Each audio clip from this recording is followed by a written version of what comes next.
FBI is investigating this man, Jason Bourne. Like Jason Bourne, Aaron Cross is a trained government assassin for the program. But the government decides to kill the program and everyone involved in it. You're asking me to wipe the most valuable assets we've ever put in the field. After Aaron narrowly escapes, he starts his search for answers while trying to stay alive in The Bourne Legacy. Hi, thank you for joining us. My name is Teresa. I'm Jason Bourne. Oh, no, wait, I'm Sean.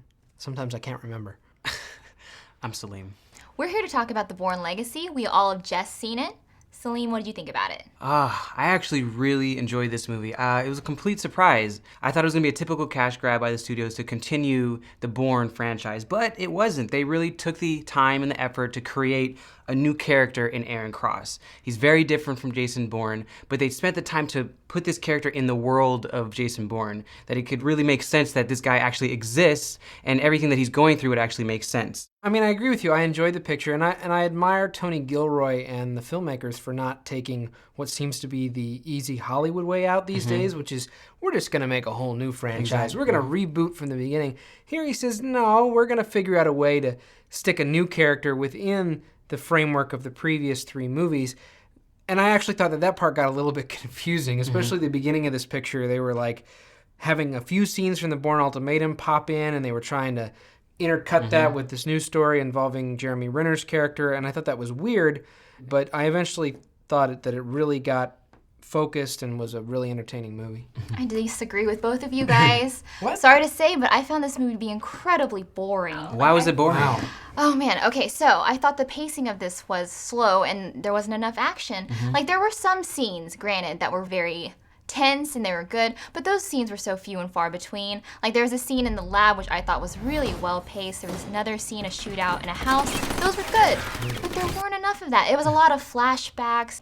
I didn't see how Jason Bourne fit in with Aaron Cross's story. It just seemed like they just put those two together to say, hey, this is a part of the Bourne franchise, watch this movie. Yeah, there's not a lot of action scenes in this movie, but I like that. That showed me that the Bourne franchise is smarter than the rest of the action pictures out there. I mean, you're coming off the Total Recall reboot, which is just all action all the time, and this movie has a smart enough script to say, hey, we can make an interesting picture and an interesting action picture without having it to be completely filled with action set pieces.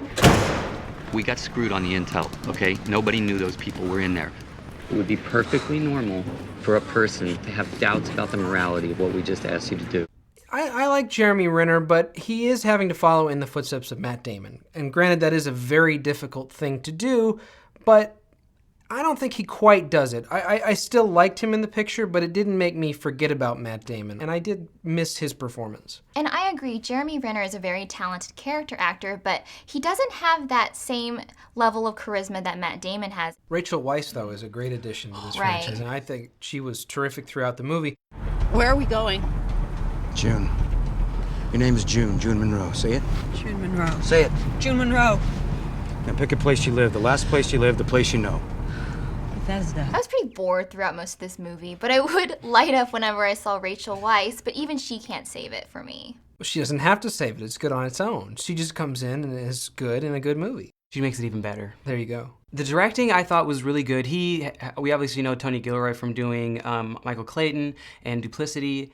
I was really impressed by his directing, especially his fight choreography. That was the one thing that always bothered me about the Bourne movies, was just the jerky camera. I never thought it worked to be more visceral, but this time around, he really allows for some great choreography. I thought Jeremy Renner he just is so cool whenever he's fighting somebody. And I actually appreciated that they didn't do the shaky cam, but it was just, this long drawn-on sequences and then action.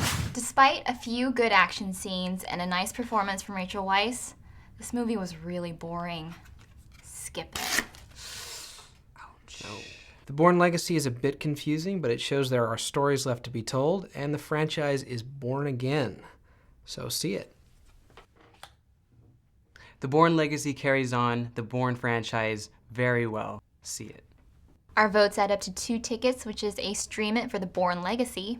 Cheers.